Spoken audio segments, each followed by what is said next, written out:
Comment développer sa mémoire? Alors lire un livre de 300 ou de 400 pages et à la fin ne plus se souvenir de ce qu'on a lu, c'est un petit peu dommage, vrai? Donc développer sa mémoire, c'est plutôt cool, c'est plutôt un bon procédé. Donc ce qu'on va voir ensemble dans cette vidéo, c'est la méthode MOOC. Donc on va utiliser les prénoms. Fais en sorte de savoir retenir les prénoms, ça va te permettre de développer ta mémoire. Parce que quand on parle de développer sa mémoire, c'est tout simplement absorber de l'information et la contenir sur du long terme. Et c'est comme ça que tu arrives à développer ta mémoire au fur et à mesure du temps. Donc la méthode MOOC, elle est extrêmement simple. Chaque lettre signifie quelque chose, comme tu as pu le deviner. Donc le M signifie motivation. Donc on va prendre l'exemple de retenir les prénoms. Ça peut fonctionner sur d'autres choses, mais dans cette vidéo, j'aimerais qu'on se concentre là-dessus, c'est plus facile à expliquer. Et c'est quelque chose que tu peux utiliser à chaque instant. Dès lors que tu rencontres une personne, dans l'idéal même un groupe d'individus de 3, 4, 5 ou même plus de personnes, tu vas faire en sorte de retenir leur prénom. Ce qui va te permettre justement de développer ta mémoire, de contenir cette information sur le long terme. Et pour cela, utilise la méthode MOOC. Donc le M, c'est la motivation. Qu'est-ce qui te motive à retenir le prénom de cette personne? Ou alors qu'est-ce qui te motive à contenir cette information, quelle qu'elle soit? Il faut vraiment que tu sois clair sur ta motivation. Je te donne un exemple. Généralement, la plupart des gens ne se souviennent pas du prénom de telle et telle personne qu'ils rencontrent. Par contre, dès lors que cette personne fait quelque chose d'extraordinaire, il y a beaucoup plus de chances que cette personne se souvienne de son prénom. Donc tu peux utiliser la visualisation. Tu peux même créer tout un scénario dans ta tête. Donc cette personne, tu peux la visualiser avec une valise d'1 million d'euros. Admettons. Parce qu'il y a beaucoup plus de chances que tu te souviennes de son prénom parce que cette personne est différente des autres. La visualisation, c'est la chose la plus importante pour retenir le prénom d'une personne ou pour développer ta mémoire. Tu as peut-être envie de me dire, on apprend tous d'une manière différente. C'est vrai, auditif, kinesthésique, visuel. Mais ta mémoire, elle est visuelle. Si tu as du mal à me croire, dis-moi c'est quand la dernière fois que tu as rencontré une personne que tu avais déjà vue précédemment et tu lui as dit « Je me souviens de ton prénom, mais je me souvenais pas de ta tête. » Non, ça fonctionne jamais dans ce sens-là. C'est « Je me souviens de ta tête, mais je me souvenais plus de ton prénom. » Comment tu t'appelles déjà? On est des créatures visuelles. Donc faut en faire en sorte que cet auditif, le prénom de cette personne devienne visuel. Et tu peux utiliser différentes astuces. Tu peux visualiser le prénom de cette personne, fait de voir les lettres qui s'additionnent au fur et à mesure du temps, quand tu épelles le prénom de cette personne mentalement, ou quand même, dans l'idéal, tu demandes à cette personne de t'épeler son prénom. C'est vrai que si elle s'appelle un prénom dit commun, forcément, ça fait bizarre si tu le dis. Tu peux m'épeler ton prénom? Je sais plus comment ça s'écrit, Léa, Lucie, comment ça s'écrit? Tu peux m'épeler? Non, fais-le dans ta tête, fais-le mentalement. Les individus sur cette planète qui retiennent le mieux, qui ont la mémoire la plus développée, ce sont les enfants.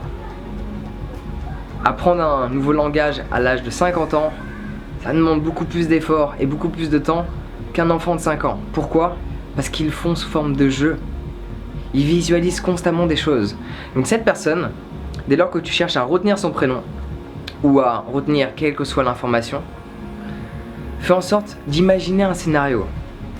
Tu peux visualiser le prénom de cette personne sur un badge, tu peux visualiser cette personne sur un cheval, toute nue, ou tu fais ce que tu veux. C'est dans ta tête, personne ne peut le voir. Tu peux imaginer ce que tu souhaites. Faut juste que tu fasses quelque chose, faut que tu visualises quelque chose qui sort de l'ordinaire, pour faire en sorte que le prénom devienne visuel et que tu t'en souviennes. Et je peux t'assurer que cette technique fonctionne énormément. Donc en fait, il faut juste que tu crées une motivation.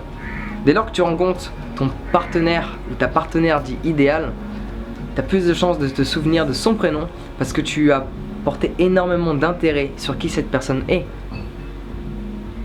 Donc pour te souvenir du prénom d'une personne, il faut que tu sois motivé pour te souvenir de son prénom. Pour absorber une information, quelle qu'elle soit, quand tu lis un livre, il faut absolument que tu trouves une motivation pour retenir cette information.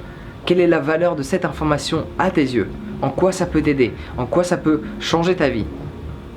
Cette motivation va te permettre de faire en sorte que cette mémoire, cette information reste dans ta boîte crânienne.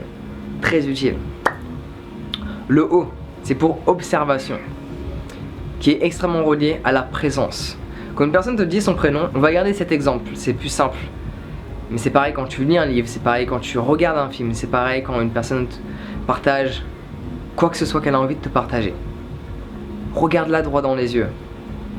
Et quand elle te parle, quand elle te dit son prénom, arrête de penser à ce que tu vas répondre. Arrête de penser à ta prochaine phrase.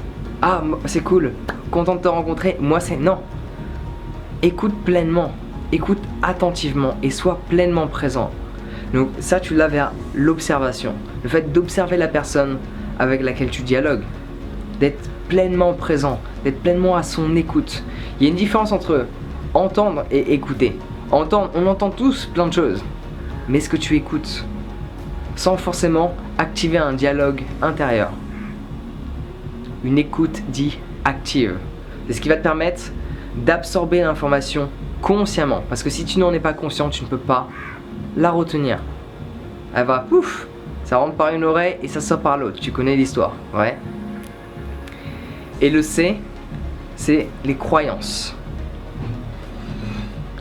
Est-ce que tu crois que tu es capable de retenir le prénom de 5 personnes que tu viens de rencontrer et que tu ne connaissais pas précédemment? Si tu penses ne pas en être capable, il y a de grandes chances que tu ne vas pas être capable de retenir le prénom de ces personnes.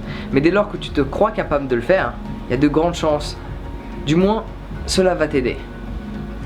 Croire qu'on est capable d'effectuer quoi que ce soit, que cela soit retenir les prénoms d'une personne, retenir telle et telle page ou telle et telle citation de tel livre, de tel auteur, c'est déjà 50% du boulot. Si tu te crois ne pas être capable de le faire, en fait tu t'aides pas toi-même. Parce qu'une croyance, c'est pour toi. C'est toi qui décides de croire ce que tu es capable de faire. Donc autant croire que tu es capable de le faire. Cela peut que t'aider, ça peut pas faire de mal. Donc autant croire, même si tu penses au fond de toi ne pas être capable de le faire, dis-toi intérieurement, je suis capable de retenir le prénom de 5 personnes, de 6 personnes, de 10 personnes que je ne connais pas, juste dès lors qu'elles me disent leur prénom. Donc ce que tu peux utiliser comme haute astuce, outre que cette méthode MOC, ok, M-O-C, fais en sorte que cette personne répète son prénom. Et toi, durant la conversation, dès lors que tu rencontres cette personne, elle répète son prénom au moins 3 fois pour vraiment l'incorporer. Et à chaque fois que tu le répètes, visualise-le. Visualise le prénom s'afficher dans ta tête. Visualise cette personne faire quelque chose qui sort de l'ordinaire. Et tu peux même demander la signification du prénom à cette personne. De créer une sorte d'histoire autour du prénom pour faire en sorte vraiment que tu t'en souviennes. Et là tu vas développer ta mémoire. Et dernière petite astuce que tu peux utiliser qui fonctionne extrêmement bien, surtout là tu vas pouvoir en absorber les bienfaits très rapidement au bout de quelques jours. À la fin de ta journée, essaie de décomposer ta journée. Donc dès que tu vas te coucher le soir, ça fonctionne uniquement si t'es pas bourré, sinon c'est pas possible, parce que ça demande une certaine concentration. Le soir, fais en sorte de te souvenir de ce que tu as fait du matin au soir. Mais en détail, tu t'es réveillé, tu as touché le sol avec quel pied? Le gauche, le droit? Puis qu'est-ce que tu as fait? Quand tu es allé faire ton petit déjeuner, tu as checké ton téléphone d'abord? Tu t'es d'abord lavé? Essaie de voir les choses en détail. Qu'est-ce que tu as fait au fur et à mesure du temps de la journée? Les premiers jours ça va être assez technique, aussi simple que cela puisse paraître, ça va être assez technique. Mais quand tu prends l'habitude de le faire, tout devient plus clair. Et autre élément qui n'est pas forcément agréable à faire, mais brosse-toi les dents de ta main opposée. Ça permet de travailler sur tes 2 hémisphères. Très utile. Donc voilà, méthode MOC. Trouve une motivation pour retenir telle et telle information. Sois pleinement conscient, donc sois dans l'observation. Et crois en toi. Là je peux t'assurer que tu vas développer ta mémoire. Mais c'est un processus qui prend du temps. Ne crois pas que cela va se passer en un claquement de doigts. Faut juste le faire. Encore, encore et encore.